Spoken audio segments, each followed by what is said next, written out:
আজকে আমরা আলোচনা করব তোমাদের 3 নম্বর যে চ্যাপ্টারটা রয়েছে অর্থাৎ ফার্স্ট ফ্লাইটের 3 নম্বর চ্যাপ্টার। আমরা অলরেডি দুটো আমরা যে স্টোরি ছিল সেটা আমরা কভার করেছি, একটা হচ্ছে his first flight are the black aeroplane. এটা কোথা থেকে ছিল? একটা স্টোরির মধ্যে ছিল যার নাম ছিল the two stories about flying. আজকে আমরা এরপরে এই 3 নম্বর চ্যাপ্টারে দুটো কবিতা দেওয়া আছে আজকের, অর্থাৎ how to tell wild animal আর সেকেন্ড হচ্ছে দ্য বল পোয়েম। আজকে আমরা ডিসকাস করব তোমার how to tell wild animal, এইটা নিয়ে কিন্তু আজকে আমরা বর্ণনা করব। How to tell wild animal. কে লিখেছেন? Carolyn Wells. ক্যারোলিন ওয়েলস এর লেখা how to tell wild animal. এখানে এই ক্যারোলিন ওয়েলস একটা মানে খুব হিউমারাসলি এবং খুব ফানি ভাবে তিনি ডেসক্রাইব করেছেন কিভাবে তুমি যে ওয়াইল্ড অ্যানিমেল বন্য পশুদের এই যে তাদের ক্যারেক্টারিস্টিক কিভাবে তুমি আইডেন্টিফাই করতে পারবে, তাই না? এই কবিতাতে সেই নিয়ে আমরা এই কবিতাটা পড়ব। এখানে তোমাদের এশিয়ান লায়ন সম্পর্কে বলা আছে, কিভাবে তুমি এশিয়ান লায়নকে চিনবে, কিভাবে তুমি বেঙ্গল টাইগারকে চিনবে, কিভাবে তুমি বেয়ারকে চিনবে, কিভাবে তুমি ক্রোকোডাইল এবং যে তোমার হাইনা এদের মধ্যে ডিফারেন্সিয়েট করতে শিখবে, এবং কিভাবে তুমি ক্যামেলিয়ানকে চিনবে, এবং তার সাথে সাথে লেপার্ডকেও তুমি কিভাবে চিনতে পারবে। কিন্তু এই যে তাদের ক্যারেক্টারিস্টিক গুলো বলা আছে তার সাথে সাথে মানে এটা খুব একদম মানে হিউমারাসলি তিনি বর্ণনা করেছেন যে কিভাবে আমরা এই প্রত্যেকটা জিনিসের ক্যারেক্টার আমরা জানতে পারবো এবং চিনতে পারবো যে এইগুলো কি অ্যানিমেল, ঠিক আছে? এবং এটা এই কবিতাটার সাধারণত তোমাদের দেখবে রাইমিং স্কিম যদি দেখো এ বি সি সি, এই রাইমিং স্কিমে কিন্তু এই কবিতাটা লেখা আছে। তো আমরা দেখিনি, এবার লাইন বাই লাইন আমরা আলোচনা করে নিই যে কবিতাটা কি রয়েছে। দেখো প্রথমে কি বলেছে,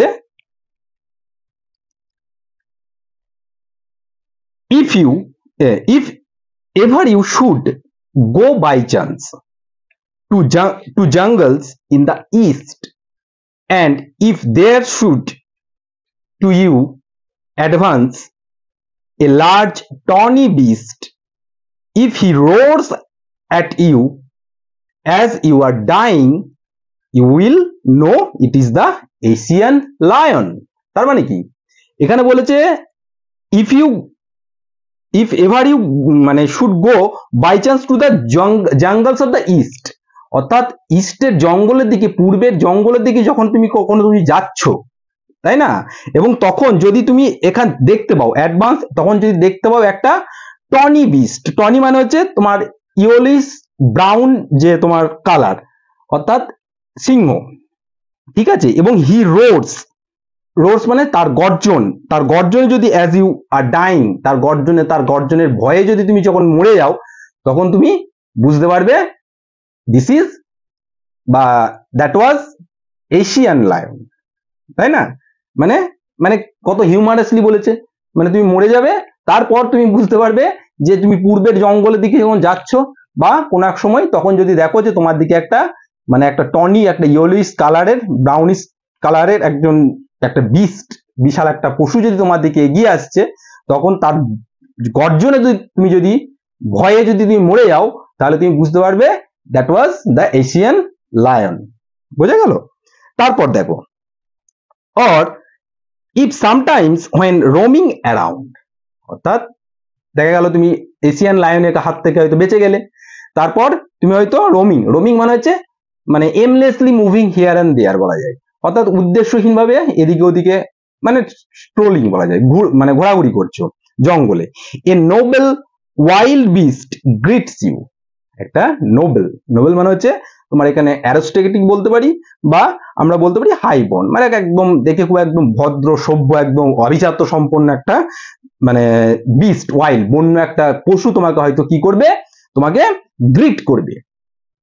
with black stripes on a yellow ground, অর্থাৎ তার কি থাকবে, ব্ল্যাক অর্থাৎ কালো কালো কালো কালো স্ট্রাইপ থাকবে, ডোরাকাটা দাগ থাকবে, ইয়েলো গ্রাউন্ড মানে ব্যাকগ্রাউন্ডে কথা বলা হয়েছে, অর্থাৎ হলদে একটা ব্যাকগ্রাউন্ড থাকবে, তার উপরে ডোরাকাটা দাগ থাকবে। জাস্ট নোটিস, এবং তুমি লক্ষ্য করবে, ইফ হি ইটস ইউ, তখন সে তোমাকে কিন্তু খেয়ে নেবে। দিস সিম্পলস রুলস, এই সাধারণ এই খুব সহজ যে নিয়মটা কি মে হেল্প ইউ লার্ন, তোমাকে জানতে বা বুঝতে সাহায্য করবে কি the Bengal tiger to discern কথাটা মানে হচ্ছে রেকগনাইজ, অর্থাৎ লায়নের পর থেকে যখন তুমি জঙ্গলে এগিয়ে আসছো, তখন তারপর যদি দেখো তোমার একজন নোবেল একজন ওয়াইল্ড বিস্ট তোমাকে গ্রিট করছে, অর্থাৎ তোমাকে অভ্যর্থনা করছে, তখন তুমি দেখতে পারবে সে জাস্ট তোমাকে খেয়ে নেওয়ার পর তুমি বুঝতে পারবে that was the Bengal tiger. If strolling forth a beast you view whose hide with spot is peppered, as soon as he has leapt on you, you will know it is the leopard. Trull do not do no good to roar with pain, he will only leap and leap again.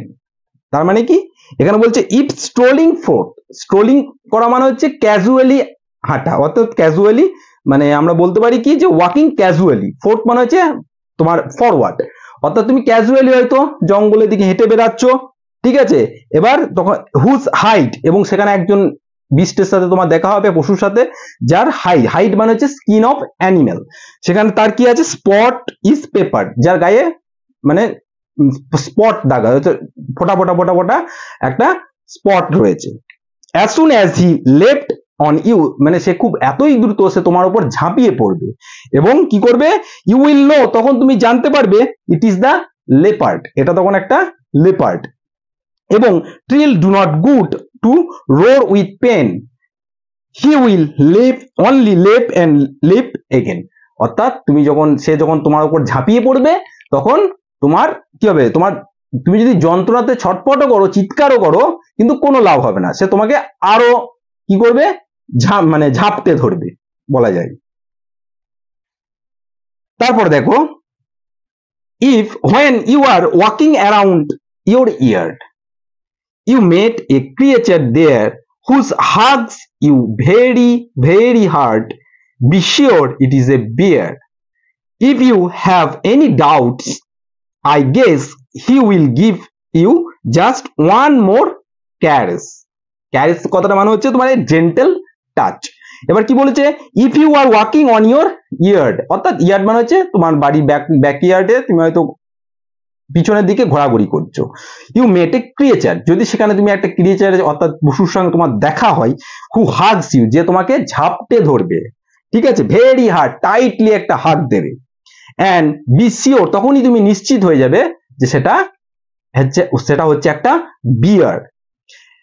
If you have any doubts, তারপরেও যদি তোমার কোনো সন্দেহ থাকে, I guess, আমার মনে হয় কি, he will give just a মোর ক্যারেস, অর্থাৎ সে তোমাকে একটা কি করবে, একটা একটা জেন্টেল একটা টাচ দেবে। এখানে জেন্টেল টাচ এই কথাটা মানে হিউমারাসলি বলেছে, হয়তো সে জেন্টেল টাচ দেবে মানে কি, সে হয়তো তার ক্লস থাবা দিয়ে হয়তো সজোরে হিট করবে, সেটা কি বলেছে, জেন্টেল টাচ, আলতো টাচ বলা হয়েছে, তখন তুমি জানতে পারবে সেটা হচ্ছে একটা বিয়ার। তাহলে কিভাবে আমরা দেখে এলাম যে কিভাবে এশিয়ান লায়ন, কিভাবে বেঙ্গল টাইগার, কিভাবে লেপার্ড, এবং লাস্টে কিভাবে তোমার বিয়ারকে আমরা আইডেন্টিফাই করতে পারছি, এবং তার সাথে সাথে তাদের ক্যারেক্টারিস্টিক গুলোও কিন্তু কবি এখানে পোয়েট কি করেছেন, তিনি হিউমারাসলি তিনি বর্ণনা করেছেন।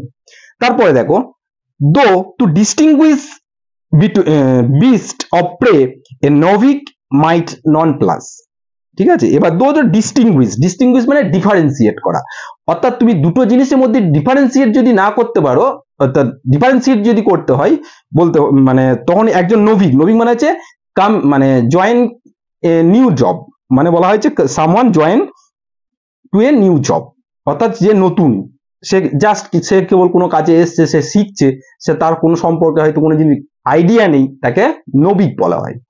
মাইট নন প্লাস মানে পাজলড বা কনফিউজ বলতে পারো, সে কিন্তু কনফিউজ হয়ে যাবে। অর্থাৎ যদি তোমাকে হাইনা এবং ক্রোকোডাইলের মধ্যে ডিফারেন্সিয়েট করতে বলে তখন একজন নভিক একজন মানে কি করতে পারে, সে কিন্তু মানে কনফিউজ হতে পারে। তখন তাদেরকে চেনার কি উপায়, কি বলছে, the crocodile you may always may tell from the hyena thus, কিভাবে চিনবে, hyena come with merry smiles, সে কিন্তু হাইনা দেখবে তার মুখে একটা সবসময় একটা মেরি একটা জয়ফুল একটা হাসি থাকে, আর কি সে তখন জানতে পারবে সেটা হচ্ছে ক্রোকোডাইল হাইনা।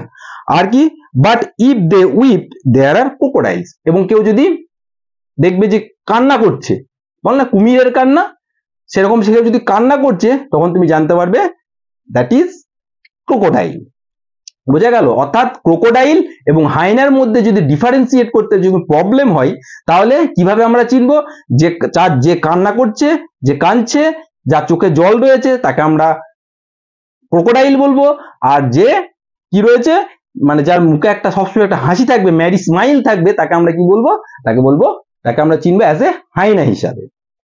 তারপর দেখো, the creature chameleon, the true chameleon is small, a lizard sort of thing. He hasn't many ears at all and not a single wing. If there is nothing on the tree, this the chameleon you see.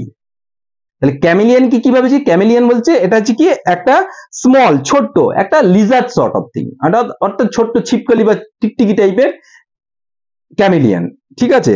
He has any years, তার কোনো কানও নেই, তার কোনো ডানাও নেই, তাহলে কি, এবং there is nothing in the tree, অর্থাৎ যদি গাছের মধ্যে যদি কিছুই যদি না দেখতে পাও তাহলে তুমি জানবে সেখানে কি রয়েছে, ক্যামিলিয়ন রয়েছে। কারণ ক্যামিলিয়ন তারা ওই সমস্ত এই রেপটাইলের এরা তারা কি করতে পারে, কেমোফ্লাজ, অর্থাৎ কেমোফ্লাজ তার সারাউন্ডিংস এর যা এনভায়রনমেন্ট সেই ওয়াইজ তাদের নিজেদের কালারটাকে চেঞ্জ করে নেয়, চেঞ্জ করে নিয়ে তাদের মানে পারিপার্শ্বিক যে মানে তোমার এনভায়রনমেন্ট তার সাথে তার মানে তাদের শরীরের কালারটা মানিয়ে নেয়। তো এইরকম ভাবে কবি আমাদের কি বলেছেন যে আমরা চিনতে পারি যে প্রত্যেকটা ওয়াইল্ড অ্যানিমেলকে আমরা এরকম ভাবে চিনতে পারি। এটা খুব একটা সামান্য একটা ছোট্ট একটা খুব সিম্পল কবিতা, কয়েকটা ওয়ার্ড শুধু তোমাদের এখানে কি রয়েছে একটু সেই ওয়ার্ডগুলো একটু দেখে নেবে, তাহলেই কিন্তু মানে খুব সহজে কবিতাটা। এবং এখানে কবি বলেছেন কিভাবে আমরা মানে হিউমারাসলি তিনি ডিসকাস করেছেন যে কিভাবে আমরা মানে এই যে ওয়াইল্ড ডেঞ্জারাস ওয়াইল্ড এলিমেন্ট মানে যে অ্যানিমেল গুলোকে ক্রিয়েচার গুলোকে আমরা কিভাবে আইডেন্টিফাই করতে পারবো। এবং প্রত্যেক এই কবিতার আমরা কি বললাম রাইমিং স্কিম হবে AB ABC, তাই